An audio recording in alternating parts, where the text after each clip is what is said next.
How did I get to the Voice, right? How did you get there? Well, it's a complicated story. That's why I actually had to write it out.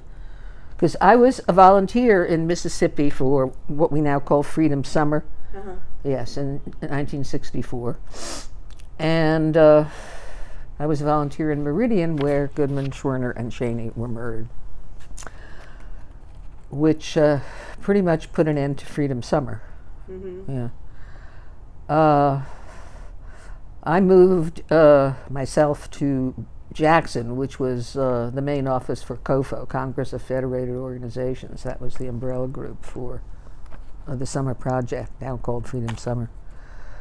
And a few of us were still hanging in, knowing that most of the volunteers had gone and most of the SNCC staff workers had gone too. Everybody was just in a funk after the deaths. But some volunteers were staying on, and they were working on something called the cotton elections. It's technically called the cotton allotment elections. There was a federal law that mandated that special elections in cotton-growing counties for the purposes of getting the acreage allotment for the following year, and also for figuring out which farmer got what. And sharecroppers could vote too. Everybody could vote. It was a federal law. And some volunteers were trying to drum it up and were trying to get blacks out to the cotton elections. And I couldn't get a mainstream reporter to be interested in this story. You know, I mean, it was still Goodman, Schwerner, Cheney, and nothing else. You know, the movement was over as far as they were concerned. So anyway, I found another volunteer in Jackson, a guy who had a car, and we went to Panola County in the Delta to try to do a story on the cotton elections. And I did that. You know, I wrote this thing up. A few blacks did come out to vote, you know, not enough to get on the board, but, you know, it was a good try.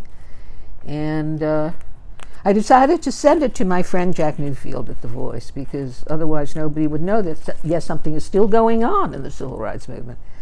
And I knew Jack from East Harlem, 64, end of 64, December 64.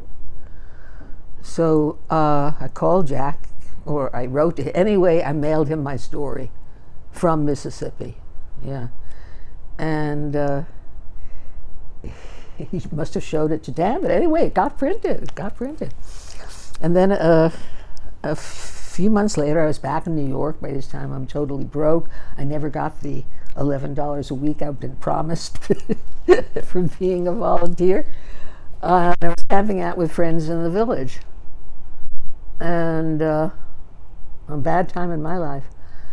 And Jack called and said, listen, Mary Nichols, she was then the city editor, Mary Nichols is taking an extended vacation, and we're going to be short on political reporters.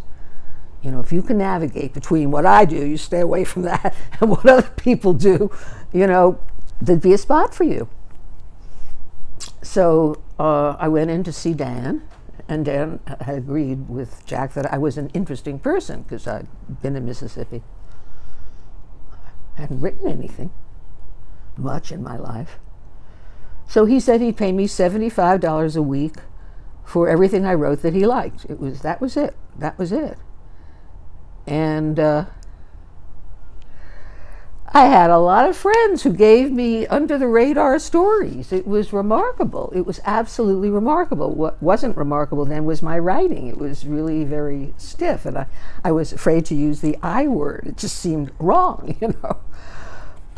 So I started writing for The Voice, and I tried to do a story every week. So that's how it happened. And I hadn't been a Village Voice reader before then.